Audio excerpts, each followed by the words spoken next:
speaking of, it's Python on hardware time, Ladyada. Yay.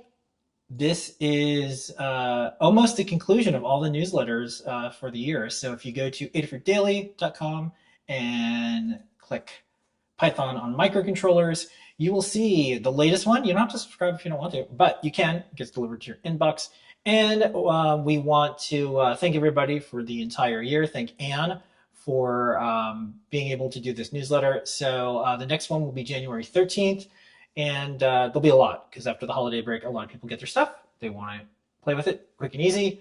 And Python is there. So the Raspberry Pi 500 keyboard debuts along with an HDMI monitor. We have some cool things. Teardowns. Yeah. Lots of teardowns because people are getting this new stuff. We have Adafruit visiting Boston College. CircuitPython projects. Yeah, CircuitPython projects.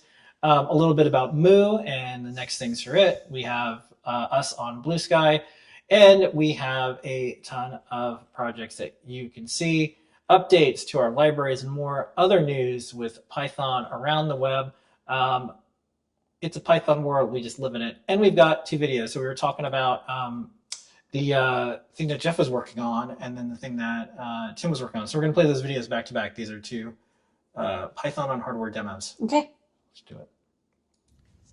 Hello, Jepler here. I've just got my Raspberry Pi 5 with an Adafruit RGB bonnet, and I am running some code on it using the PIO peripheral to drive this RGB matrix. As you might know, Raspberry Pi recently released some programming examples, so we could start using this cool peripheral to do things like this that we haven't done on the Raspberry Pi 5 so far. This is a small panel at just 16 by 32 pixels, but I'm driving it with a bit depth of 10, which means the less intense colors over there on the left are pretty good, and we've got a ramp up to really bright white. And it's running at over 400 frames per second.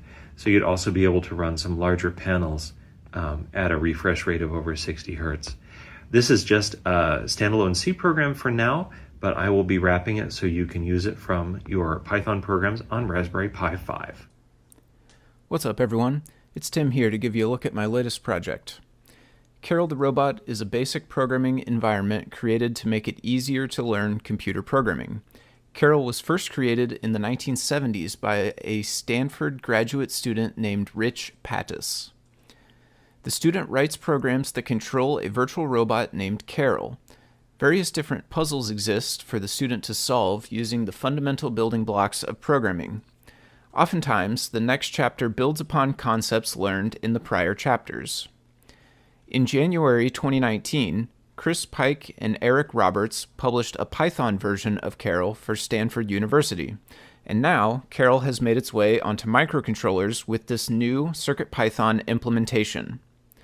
The project runs best on any CircuitPython device that supports display I/O and has a built-in display that is at least 240 by 240 pixels large. The Learn Guide follows along with the chapters from the Stanford Python Carol webpage. Thanks for watching, and I'll see you next time. All of these Python on microcontroller related projects can be delivered to you. Yes, your inbox or RSS, or you can read it online, or you could just look at it on GitHub. We have a lot of places for it. Adafruitdaily.com. That's where you do it.